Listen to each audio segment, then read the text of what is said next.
ٹک talk ایک ایسا plate form جو اس کے 2017 میں لانچ ہونے کے بعد سے ہی پاکستان میں کئی کنٹروورسیز، کرٹیسزم اور بینز کا شکار رہا ہے، لیکن 2023 میں ایک اور فیچر پاکستانی انفلوئنسرز کے بیچ یوز ہونے لگا، ٹک ٹاک لائیو۔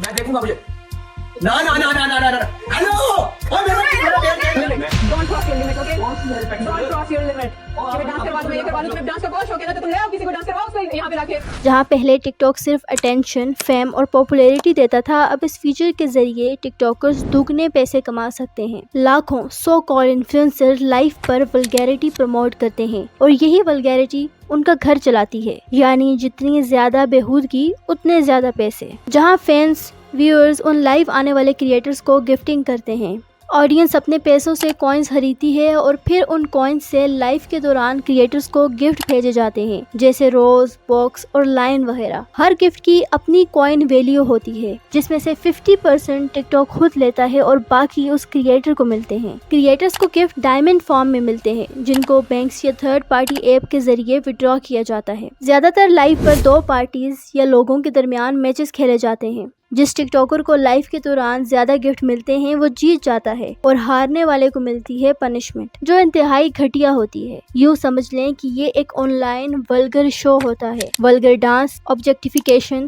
اور گالیاں۔ جو ٹک ٹاکر جتنی زیادہ ولگر پنشمنٹس کے لیے مشہور ہوتا ہے، عوام اس کو جتوانے کے لیے اتنی زیادہ گفٹنگ کرتی ہے۔ کئی دفعہ یہ ٹک ٹاک لائیو ریزن بنتی ہے لڑائیوں کی، جو ورچوئل فائٹ سے ریئل لائف فائٹس اور دشمنی میں بدل جاتی ہیں۔ یہ لوگ بدماشی اور غنڈہ گردی پر اتر آتے ہیں۔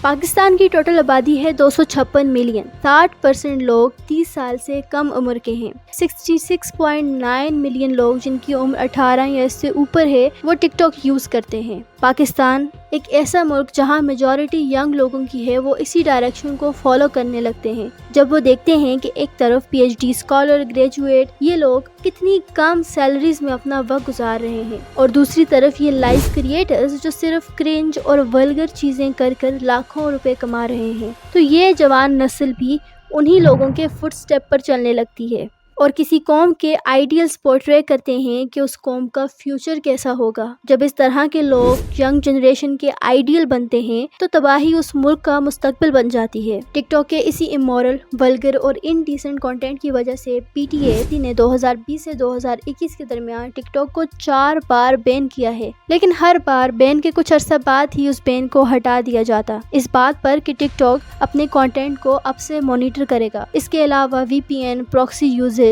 یوتھ پریشر اور پروٹیسٹ کی وجہ سے یہ بین کبھی کام نہ کر سکے۔ اب بھی P T A tick talk کے ساتھ مل کر امورل ویڈیوز پر ایکشن لے رہی ہے۔ 24 گھنٹے کے اندر ویڈیوز جو کمیونٹی گائیڈ لائن کے وائلیشن کرتی ہیں ان کو ریموو کر دیا جاتا ہے۔ صرف 2025 میں 25 ملین ٹک ٹاک ویڈیوز کو ریموو کیا گیا ہے، لیکن یہ ولگر لائف ہمیشہ سروائیو کر جاتی ہیں کیونکہ یہ لائیو سٹریمز ریئل ٹائم میں ہوتی ہیں، یعنی جیسے ہی کوئی لائف سٹارٹ ہوتی ہے وہ انسٹنٹلی ویوز کو مل جاتی ہے، یہ لائف زیادہ سروائیو کر جاتی ہیں۔ اس کے علاوہ پاپولیرٹی اور انگیجمنٹ ان لائف کی وجہ سے ٹک ٹاک کو زیادہ ملتی ہے۔ ٹک ٹاک 50% ان گفٹس کا کمیشن لیتا ہے، اور اگر لائف کو یوں ہی بند کر دیا جائے گا تو اس پلیٹ فارم کو انگیجمنٹ اور ریونیو نہیں ملے گا۔